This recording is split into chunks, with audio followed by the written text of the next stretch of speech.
السلام علیکم ملګرو د ټولو نه لومبې پکې جماعت غیر اسلامي والا را منشن کې او ویډیو د سره ډیره شیر کې ولې چې د کراچي په سند کې چې کم د دې د الخدمت فاونډیشن د دې خو چې مونږه د قوم خدمت کو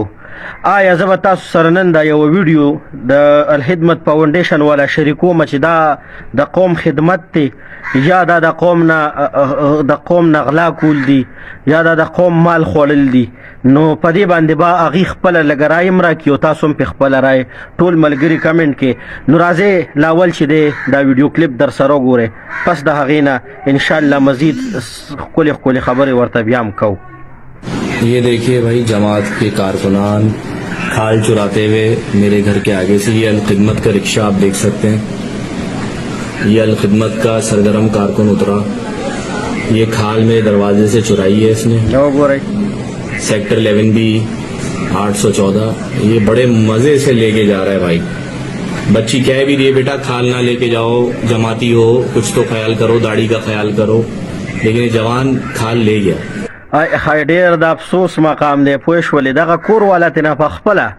پاس چت کې ناستې لاندې ورته هغه ماشومه به تاسو لیدلي چې ولاړه ده او ورته چې څه لوړې او دې راغلی دی په دې درز غوبلې نه دی سرمنو غلا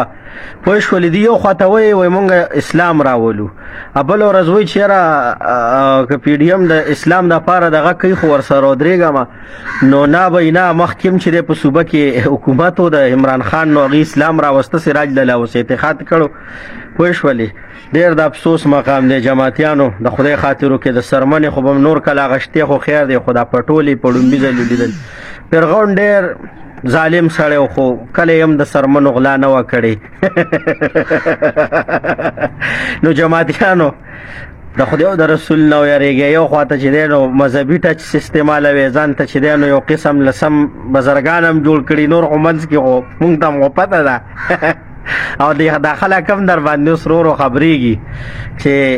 سرمنې نه پرېږدئ نو کم از کم مهرباني وکئ کله هم چې داسې ځنې حرکت کوئ که نه نو سوچ کوئ چې د کور کې کیمرې لګېدلي دي او که نه نو دغه دی دا د خدمت والا خدمت دی چې د ټولو کراچۍ خلکو له په دې غټ اختر کې کړی دی وروره هغې سرمنې راخلي دا کیدی شي چې هغې هلته غریبانانو له ورکوي خرڅوي